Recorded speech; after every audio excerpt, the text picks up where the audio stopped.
আমার এতটুকু বক্তব্য ছিল। আমি অতি একজন নগণ্য মানুষ, আমার বেশি এলেম পেলাম নাই, আমি সেরকম জানি না। আমরা কিভাবে বুঝবো যে আমার ইমানের অবস্থা কি? আমার ইমানের অবস্থা বোঝার জন্য নিজে কিছু বিষয় আছে যেগুলো লক্ষ্য করতে হবে।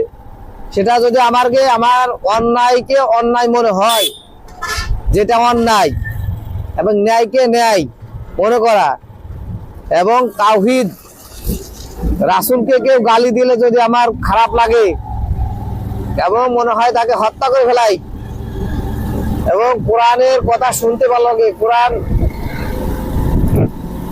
তেলাওয়াত করতে ভালো লাগে, তাহলে বুঝতে হবে হ্যাঁ আমার ঈমান আছে।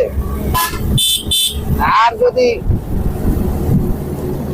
কোরআন শুনতে আমার ভালো না লাগে,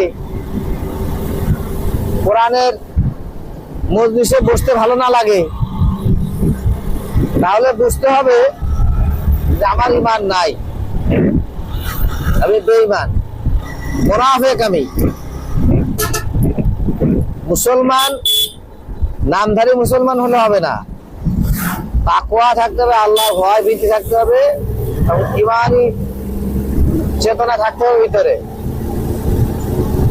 এটাই আপনার যদি ঈমান থাকে তাহলে আপনি কয়েকটা বিষয় লক্ষ্য করতে পারেন। সেটা হচ্ছে আপনার তাগুতকে আপনার পছন্দ হবে না, আপনি তাগুতের সাথে এতাত করতে পারবেন না, আপনি কখনো স্বেচ্ছায় জালেমের পক্ষে কথা বলতে পারবেন না আপনার যদি ঈমান থাকে।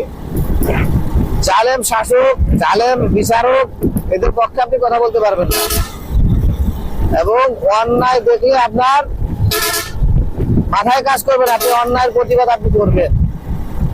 ঈমানের সর্বনিম্ন ঈমানের কয়েকটা স্তর আছে। সে প্রথম স্তরটা হচ্ছে যদি কেউ অন্যায় দেখে সেটা হাত দিয়ে প্রতিবাদ করবে, তাহলে তার ঈমানের প্রথম স্তর এসে। যদি প্রতিবাদ করার সামর্থ্য না থাকে তাহলে সে মুখ দিয়ে প্রতিবাদ করবে, এটা হচ্ছে দ্বিতীয় স্তর।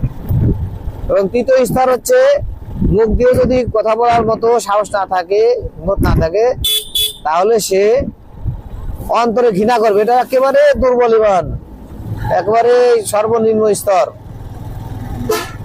এই হচ্ছে ঈমানের তিনটা স্তর। আর এটার মধ্যে যদি কোনো একটা না থাকে তাহলে বুঝতে হবে তার ঈমানই নাই, নিঃসন্দেহে কোনো ঈমান নাই তার।